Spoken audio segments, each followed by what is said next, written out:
तो अयोध्या के राम मंदिर में चढ़ावा चोरी की खबर आने के बाद नए खुलासे हो रहे हैं। एक तरफ तो एसआईटी की जांच जारी है, वहीं दूसरी ओर नई जानकारियां सामने आ रही हैं और इससे सवाल उठ रहे हैं।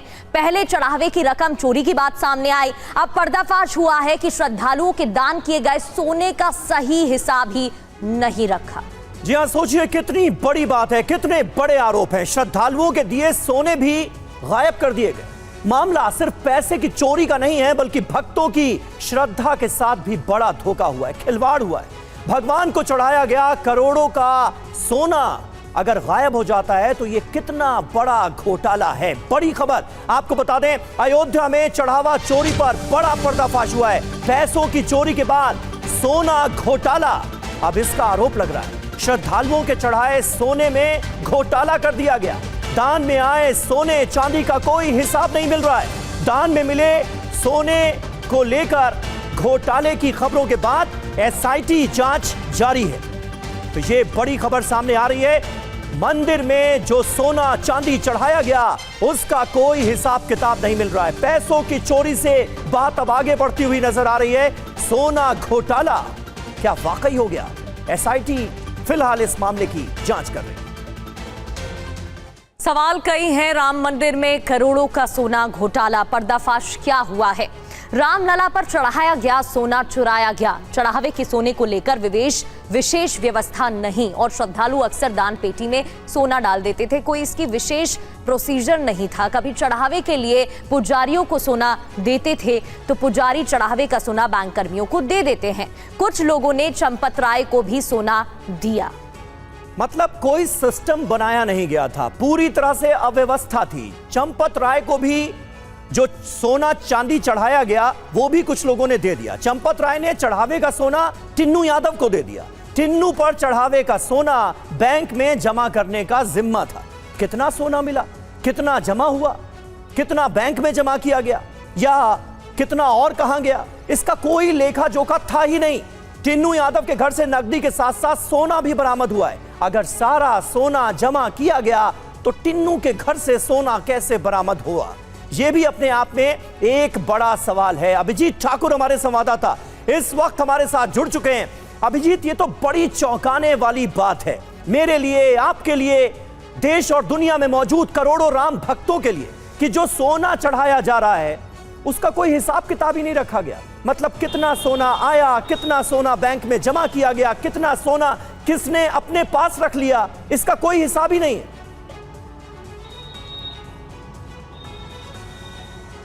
जी निश्चित तौर पर, और दान पेटियां हो या फिर दान के काउंटर, कैश गिनती की तो व्यवस्था थी, कैश को कलेक्ट करने की भी व्यवस्था थी, लेकिन जो श्रद्धालु यहां आते थे और भाववश अपने सोने चांदी के आभूषण या फिर कोई अन्य जो बेशकीमती उनके जेवरात होते थे, यहाँ तक कि जो रत्न होते हैं, पत्थर होते हैं, वो भी बेशकीमती होते थे और उनको भी वो भाववश उतार कर और वहाँ पर दान पेटी में डाल देते थे या फिर जो मूर्ति है उसके पास चढ़ा देते थे, पुजारियों को हाथ में दे देते थे। और ऐसी संख्या भी बहुत थी। 2021 के बाद से, जब से मंदिर का निर्माण हुआ, यहाँ श्रद्धालुओं की संख्या बढ़नी शुरू, तब से लेकर अभी तक आप अंदाज़ा लगाएं तो इसकी भी जो मात्रा है, संख्या है, वो अच्छी खासी हो जाती है। और इनका हिसाब किताब रखने के लिए कोई मैकेनिज्म तैयार नहीं किया गया था, कोई एक सिस्टम नहीं बनाया गया था कि अगर सोने चांदी या इस तरीके के बेशकीमती जेवरात कोई दान में दे देता है तो उसको किस तरीके से उसकी तौल की जाएगी, पहले इंटरनल रिकॉर्ड मेंटेन किया जाएगा, क्या बैंक में जाएगा तो उसको किस तरीके से वहां पर जमा किया जाएगा, या फिर मंदिर परिसर के भीतर ही जहां पर रखने की व्यवस्था थी वहां पर कोई उसका रिकॉर्ड सही तरीके से मेंटेन किया जाएगा कि यदि कोई सोना देता है तो वो कितने ग्राम सोना है, उसकी वैल्यू कितनी है, इसको लेकर कोई एक सिस्टम जो है वो ठोस तैयार नहीं किया गया था।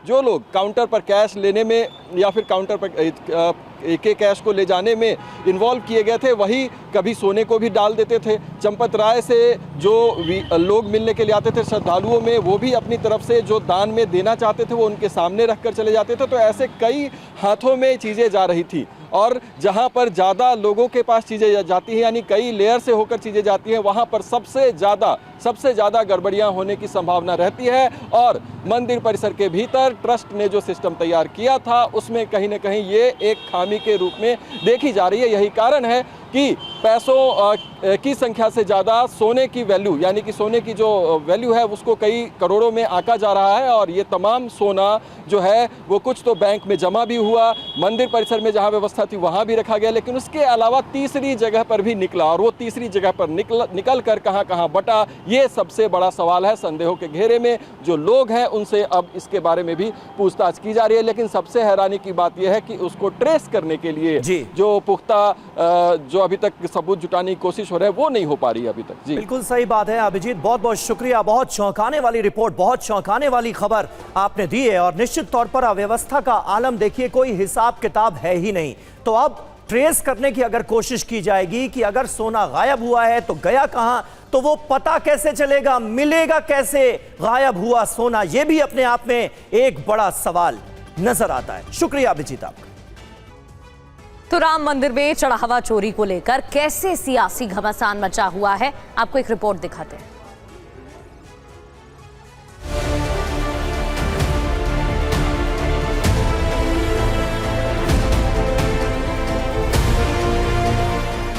सबसे पहले दिन 8 घंटे की पूछताछ, दूसरे दिन 11 घंटे की पूछताछ और आज सुबह 10 बजे से एसआईटी राम मंदिर परिसर के भीतर ही मौजूद है। लिखित रिकॉर्ड से लेकर डिजिटल रिकॉर्ड्स तक खंगाले जा रहे हैं, तमाम अपडेट्स देखे जा रहे हैं। डिजिटल ट्रांजैक्शन के जरिए मिलने वाले डोनेशन, दान पात्र के जरिए मिलने वाले डोनेशन, काउंटर पर मिलने वाले डोनेशन और यहाँ तक कि धातु के रूप में यानी कि सोने चांदी के जेवरात के रूप में मिलने वाले चंदे को, मिलने वाले दान को भी खंगाला जा रहा है, उनका भी हिसाब किताब लिया जा रहा है। तो ये राम जन्मभूमि चंदा प्रकरण का जो धुआं निकल रहा है, इसमें कुछ न कुछ तो सच्चाई है। अब सरकार इसको देख रही है। सीसीटीवी से फुटेज गायब हैं, नदारद हैं, क्योंकि सीसीटीवी से सीसी का राज खुल जाता। सीसी का मतलब तो आप समझ ही गए हैं, चढ़ावा चोरी, चंदा चोरी। एसआईटी की रिपोर्ट के बाद कार्रवाई हुई, लेकिन मेरा सवाल विपक्षी दल खासकर समाजवादी पार्टी के मुखिया से है। बाबरी मस्जिद को बनाने के लिए जो चंदा एकत्र हुआ था, आपको पता है हुआ था कि नहीं? याद है आपको? वो पैसा कहाँ गया पूछ लो। ये सिर्फ और सिर्फ राजनीति करते हैं वोट पाने के लिए। इनकी ना ही श्रद्धा है, ना ही भक्ति है, ना धर्म में विश्वास। देखिए अभी वो सब जांच पड़ताल चल रही है, जिन लोगों ने भी गड़बड़ किया होगा मैं यह मानता हूँ कि उसकी जांच से सच्चाई सामने आएगी और श्री हनुमान जी महाराज की गदा उन पर चलेगी। तो सरकार की तरफ से फिलहाल भरोसा दिलाया जा रहा है कि गड़बड़ी जिसने की है उसके खिलाफ कार्रवाई की जाएगी। और इस बीच आज फिर राम जन्मभूमि परिसर में एसआईटी की जांच चल रही है। आज 10:30 बजे एसआईटी की टीम जांच के लिए पहुंची।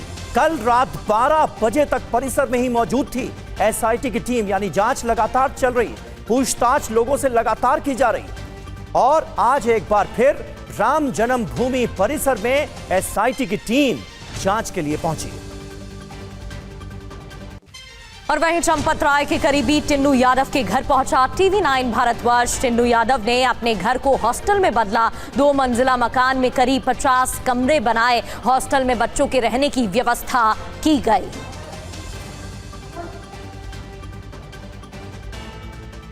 राम मंदिर में चढ़ावा गबन के आरोपों के बीच जो सबसे अहम किरदार जिन पर गंभीर आरोप लग रहे हैं वो है टिन्नू यादव, या फिर कहें कि राम शंकर यादव। उनके उस मकान पर हम मौजूद हैं जहां पर उन्होंने हॉस्टल बना रखा है। आप देखिए जिस बोर्ड की चर्चा हो रही थी वो बोर्ड यहां पर लगा हुआ है जिसमें कि राम शंकर यादव का नाम लिखा हुआ है। विश्व हिंदू परिषद से वो हैं, ऐसा इसमें बताया गया है। उनकी पत्नी का भी नाम है और उनके बेटे का भी नाम है। अब इस हॉस्टल में कितने कमरे हैं, कितनी बड़ी ये इमारत है, उसकी तस्वीर हम आपको यहाँ पर दिखाना चाहेंगे कि ये 2 मंजिला जो बिल्डिंग है, आप देख सकते हैं कि 2 फ्लोर हैं इस पे, यानी कि ग्राउंड फ्लोर और उसके अलावा फर्स्ट फ्लोर है जिस पर कमरे बने हुए हैं और इसके अंदर ही ये हॉस्टल चलता है। अब लग्जरी हॉस्टल की बात हो रही थी और 50 कमरे, 70 कमरे, 60 कमरे, अलग अलग थ्योरीज इस मकान के बारे में है। आज हम सच्चाई आपको दिखाते हैं कि इस हॉस्टल में कितने कमरे हैं, कितने हाईटेक कमरे बने हुए हैं, लग्जरी हैं या फिर सामान्य हैं। अब हम हॉस्टल के ग्राउंड फ्लोर में आ गए हैं और सबसे पहला कमरा आपको दिखाने के लिए चलते हैं। यहाँ पर ये 1 नंबर कमरा है यहाँ पर और इसके भीतर आ जाइए आप। ये हॉस्टल है, ये कमरा है, देखिए यहाँ पर साइड में ही ये तस्वीर दिखाइए कि यहाँ किचन बना हुआ है, खाने पीने का सामान भी यहाँ ज़मीन पर ही रखा हुआ है। और कमरे की हालत अगर आप देखेंगे तो आपको ये समझ में आएगा कि यहाँ पर स्टूडेंट्स रहते हैं। कितना लग्जरी है ये हॉस्टल? मुझे तो लग्जरी कुछ नहीं दिखता, बस किसी तरह स्टूडेंट जी रहे हैं, बस रह रहे हैं, गुजर कर रहे हैं। कुल कितने कमरे हैं यहाँ पर? 15 ऊपर नीचे मिला। हाँ, न्यू यादव का इसके अलावा भी कोई बिल्डिंग और हॉस्टल चलता है या फिर यही है? नहीं, यही है। आप देखिए इस तरफ से अगर हम शुरू करें तो ये दूसरा कमरा है, तीसरा कमरा ये है और ये चौथा कमरा है, यानी कि इधर से आपको यहाँ पर 4 कमरे दिखाई देंगे। और लग्जरी के नाम पे आपको ये सिर्फ कूलर है यहाँ पे, बाकी कमरों में जो है पंखे लगे हुए हैं। इधर एक रसोई बनी हुई है पीछे, अगर आप देखेंगे तो यहाँ पर इसको एक किचन यानी कि मेस की तरह इसको बनाया गया हुआ है। यहाँ पर खाना पीना बनाने का इंतज़ाम है। लगभग सभी कमरे में व्यवस्था जो है बिल्कुल एक जैसी ही है। आपको एक स्टडी टेबल भी देखिए तो ज़मीन पर चटाई बिछाकर पढ़ने के लिए छोटा स्टडी टेबल, उसके अलावा लकड़ी के जो तख्त हैं वो यहाँ पर रखे हुए हैं। और हर कमरे की जो व्यवस्था है लगभग एक जैसी ही दिखाई देगी। तो ये टिन्नू यादव के जिस हॉस्टल की और लग्जरी हॉस्टल की बात भी कही जा रही है, उस हॉस्टल की हम आपको तस्वीरें दिखा रहे थे कि कितने लग्जरी हैं और कितने उसके अंदर कमरे मौजूद हैं। तमाम स्टूडेंट भी यहाँ पर हमें मिले जो कि बात कर रहे हैं और उसकी हकीकत को बयान कर रहे हैं। बढ़ते आगे और बात एक और बड़ी खबर की करते हैं। राम मंदिर में चढ़ावा चोरी पर ये जानकारी। पैसों की चोरी के बाद सोना चोरी का भी दावा है। श्रद्धालुओं के चढ़ाए सोने का घोटाला, ये दावा किया गया है। टिन्नू यादव के घर से भी सोना मिला था। दान में मिले सोना घोटाले की एसआईटी जांच कर रही है। तो एसआईटी की टीम लगातार पूछताछ में जुटी हुई है, जांच की जा रही है और जल्द रिपोर्ट भी सौंपनी होगी। इधर राम मंदिर में कैसे सोना घोटाला हुआ है, इस रिपोर्ट में समझिए।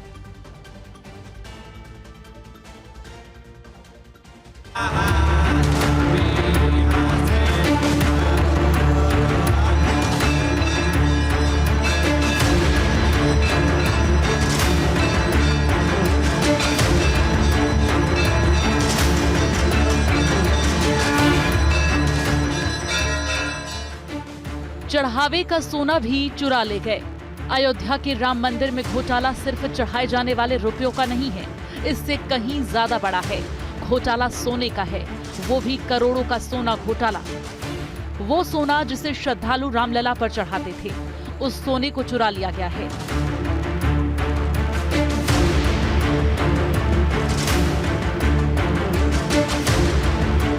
मंदिर में चढ़ावे के सोने को लेकर कोई विशेष व्यवस्था नहीं है, इसलिए श्रद्धालु कभी ये सोना दान पेटी में डाल देते थे, कभी वहां मौजूद पुजारियों को सौंप देते थे ताकि वो रामलला पर चढ़ा दें। कुछ लोग तो सोना चंपत राय को भी देकर जाने लगे थे।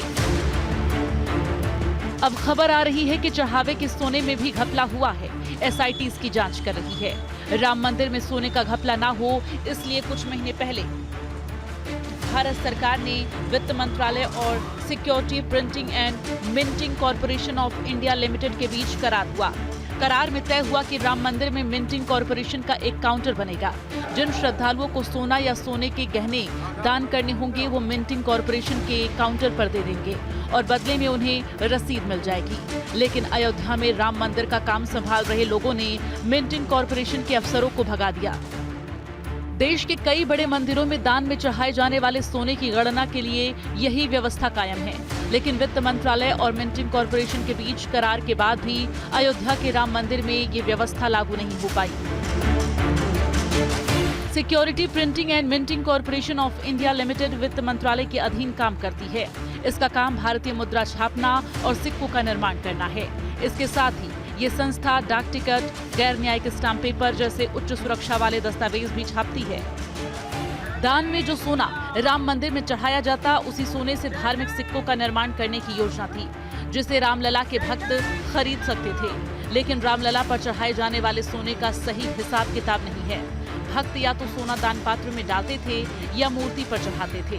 कुछ भक्त चढ़ावे का सोना पुजारियों को देते थे और पुजारी उसे गणना करने वाले स्टाफ को सौंप देते थे। कुछ बड़े लोग चंपत राय को भी देकर जाने लगे थे। चंपत राय उन्हें टिन्नू यादव को देते और टिन्नू उनका फोटो खींच बैंक में जमा करते। कितना आया और कितना बैंक में जमा हुआ इसकी कोई पड़ताल नहीं है। अगर सब जमा होता तो टिन्नू यादव के घर सोना कैसे मिलता? टिन्नू यादव के यहाँ से नकदी के साथ सोना भी मिला है। Bureau report, TV9 Bharatvarsh.